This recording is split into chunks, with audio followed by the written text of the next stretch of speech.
Hey, what's up everybody? This is Flashback Toys and Collectibles. And I just inherited a big baseball, football, and basketball card collection. Unfortunately, the whole collection is ruined. This giant collection was left behind at a rental I do work on, and it was just left outside to rot. It was underneath a porch inside of a plastic tote, and the lid was broken on it, so it's got severe water damage to all the cards. This collection is full of cards from the mid-80s to the late 90s. It even has a lot of packages that are unopened, but because they're not waterproof, they have damage also. This collection brings back a lot of good memories for me. This is from my era. This is when I grew up. These were the big guys. Here's good old Michael Vick. He had a lot of controversy around him for having those pit bulls fighting in his property. Got a lot of John Elway cards, Michael Jordan cards, Larry Bird cards, Cal Ripken, Dan Marino, Charles Barkley, Nolan Ryan. I mean, all kinds of cards here in this set. A lot of good cards, and they're all ruined. They look good at first glance, but if you try to pull them out of the case, they're stuck to the plastic and they'll just rip. Here's a look at a stack of loose cards, and they're just all stuck together from water damage. It's just a brick of cards here. I don't even know what cards are in this stack because I can't take them apart. I mean, there's just thousands and thousands of cards ruined here. Here's a card right in the middle of the pile, Jerry Rice from the 1,000-Yard Club from 1988. It's really sad to see someone take all the time to collect all these cards and then to just let them get ruined. And I'm kind of torn on what to do with this collection. Obviously, a lot of them just need thrown away. Got some basketball greats like Reggie Miller, Dikembe Mutombo.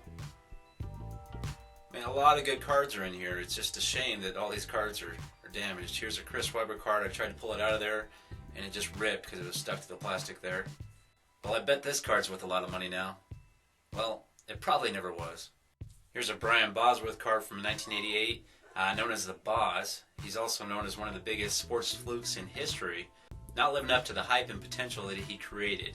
He also had a huge steroid scandal that was at the end of his college football career, just before he got drafted to the NFL. What really ended the hype train for Brian Bosworth is when he met up with Bo Jackson on the football field.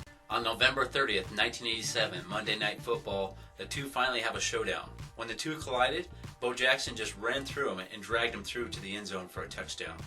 Unfortunately for both Brian Bosworth and Bo Jackson, their football careers were ended early because of injuries.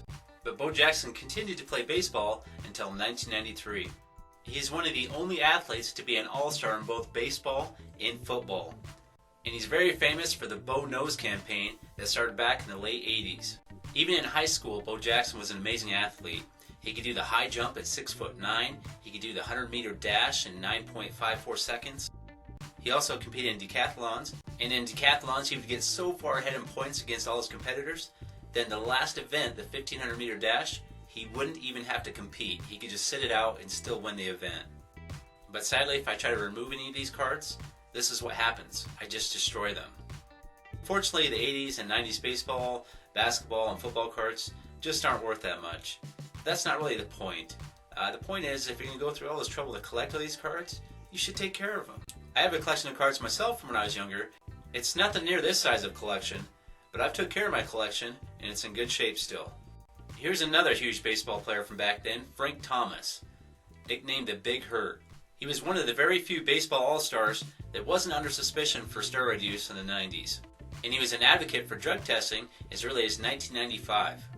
He was a 5-time all-star and had a long career from 1990 to 2008. And in his final year with the Chicago White Sox in 2005, he helped them win their first World Series title in 88 years.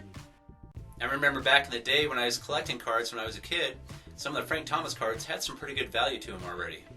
Unfortunately, the whole steroid scandal with all the major baseball players just kind of ruined the value of the 80s and 90s baseball cards.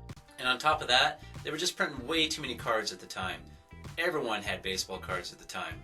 Frank Thomas broke numerous records during the 90s and was very popular. I remember playing the baseball game The Big Hurt on the Sega Genesis. And during the steroid scandal of the 90s, he was one of the only active players to voluntarily be interviewed for the Mitchell Report. And some other notable players in this collection are Wade Boggs, Ken Griffey Jr., here's a Michael Irvin Super Rookie card. Irvin's now a Hall of Famer. Here's a stack of cards with mold growing on them. That'll help the value of them. Well, I guess it's time to just throw these cards away. I might keep some just for souvenirs, but the value of them is just shot. Thanks for watching. If you want to hear more from me, please like and subscribe.